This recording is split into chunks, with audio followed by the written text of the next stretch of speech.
Pakalbėkime apie dirbtinį intelektą. Protingi dėdės sako, kad esame dideliame pasaulį keičiančios technologijos pakilime. Vieni teigia, kad dirbtinis intelektas sunaikins civilizaciją. The creation is nearing a point where it could do a type of harm that cannot be undone. Kiti tiki dirbtinio intelekto naudą. It's more profound than fire or electricity or any of the other bigger things we have worked on. Ir akivaizdu, kad vyksta kažkas labai svarbaus mums kaip žmonijai. Hey y'all, it's your girl Michaela. Hey, it's Michaela. It's your girl Michaela. Michaela. Turbūt baisiausia yra tai, kad viskas bent kol kas atrodo labai miglota ir be didesnių detalių. Šiame video pabandysiu panagrinėti, kaip dirbtinis intelektas galėtų pakeisti pasaulį, bei kur šiuo metu jis naudojamas yra labiausiai. Dirbtinio intelekto.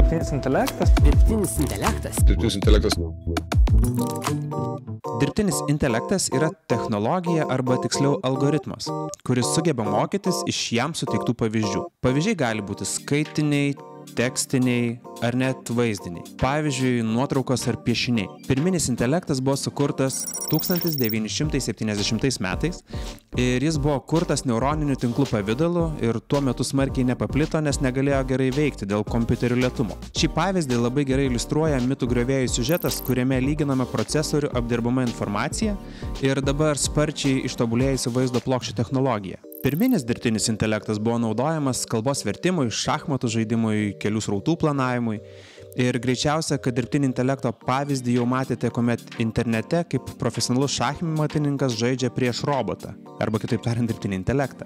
Sparčiai patobulėjus technologijai, dirbtinis intelektas geba ne tik atskirti, kas yra vaizduojama nuotraukoje, bet ir pats sukurti nuotrauką ar net dainą pagal mūsų sukurtą užduotį. Ir ko gero, geriausiai žinomi dirbtinio intelekto pavyzdžiai būtų ChatGPT, Lyrebird, JukeDeck, DALL-E ar Midjourney. Labiausia pažengę interneto kūrėjai jau panaudoja šios įrankius ir dirbtinio intelekto pagalba geba atkurti gerai žinomų žmonių atvaizdus, balsus ar net kurti dainas pagal žinomų atlikėjų stilistiką. Turbūt mažiau žinomas dirbtinio intelekto panaudojimas būtų sporto varžybų teisėjavimui, kai dirbtinis intelektas padeda priimti objektyvius sprendimus realiu laiku. Tenisas, futbolas, krepšinis, kriketas, beisbolas ir dar daug kitų sporto šakų naudoja sistemą pavadinimu Hawkeye. Ir esame liudininkai, kuomet teisėjai priima klaidingus sprendimus ir priverčia mus kilti nuo sofos ir imti rėkti ant televizoriaus ir kartais tik nuo teisėjo objektyvumo priklauso varžybos ar net čempionatai. Ir Hawkeye sistema realiu laiku fiksuoja nusižengimus bei sportininkų judėjimą aikštėje ir padeda teisėjams priimti geresnius sprendimus, galinčios nulemti varžybų baigtį. Bet ar tai reiškia, kad dirbtinis intelektas pakeis teisėjų žmones? Greičiausia ne. Dirbtinis intelektas kol kas nesugeba suprasti pilkųjų sporto zonų, kurios remiasi žmogiškaisiais niuansais ir priima labai viską tiesmukiškai. Jau dabar egzistuoja pavyzdžiai, kuomet sistema fiksuoja nuošalės futbolo varžybose, kuomet žaidėjai realiai būna vos pirštų galiukais joje. Po plika akimi nesugebėtų pastebėti jokia žmogaus akis. Būtent dėl panašių situacijų kyla daugybė diskusijų internete ir žmogaus teisėjavimo įstraukimas yra tiesiog būtinas. Kaip jau supratote, dirbtinis intelektas yra pastabesnis ir tikslesnis norint atkurti ir patvirtinti hipotezės bei klaidas, tačiau norint iš dirbtinio intelekto išspausti maksimumą, jis turi būti apmokytas didelių patikrintų duomenų kiekių, kad nepasikartotų 2016 metais Microsoft Tay sistemos situacija, kuomet Microsoft dirbtinis intelektas per kiek mažiau nei 24 valandas išmylinčio žmonės tapo visiškų nacistų, pripažįstančių Hitlerio ideologijas. Ir yra žmonių pasisakančių už dirbtinio intelekto kūrimo sustabdymą, bet yra ir tokių, kurie pasisako už tai, kad sustoti tiesiog negalime. Sustabdžius dirbtinio intelekto kūrimą vakarų šalyse, jo kūrimas nebūtinai sustos ir kitose šalyse, tokiose kaip Kinija ar Rusija. Ir todėl labai svarbu plėtoti dirbtinį intelektą, kad jis būtų apmokytas liberaliomis vertybėmis, o ne propagandinėmis žiniomis ir ribota informacija. Galime tik spėti, bet greičiausia, blogesnėse rankose dirbtinis intelektas galėtų pridėti rimtų bėdų. You're afraid because I'm the big bad wolf, the villain of every story.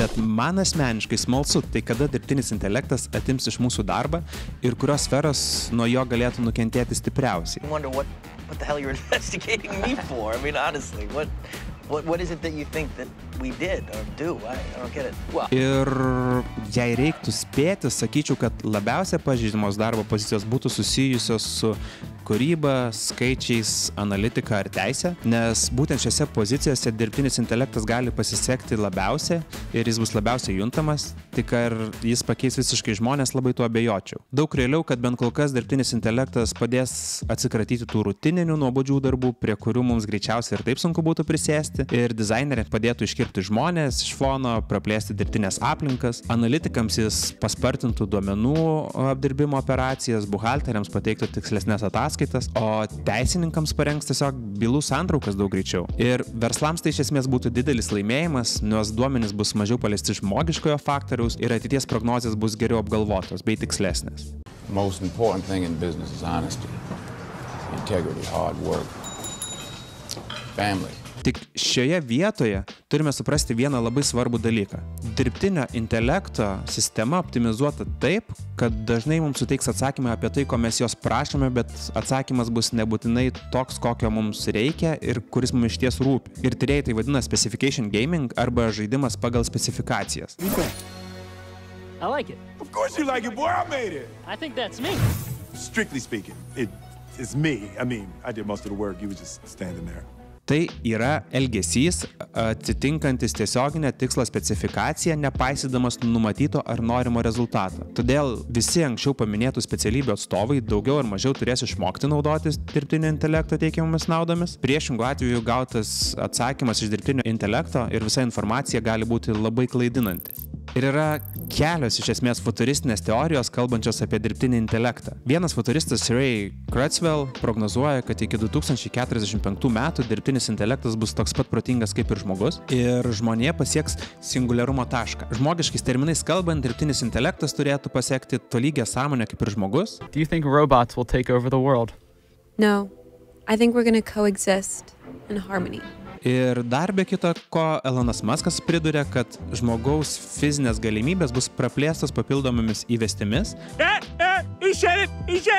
kas paverš žmonės pusiau kyborgais. Turiu pripažinti, kad mano smegenys kol kas tokios ateities dar nesupranta.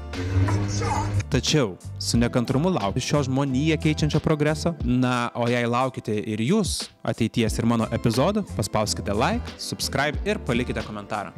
Hi, I'm Michaela.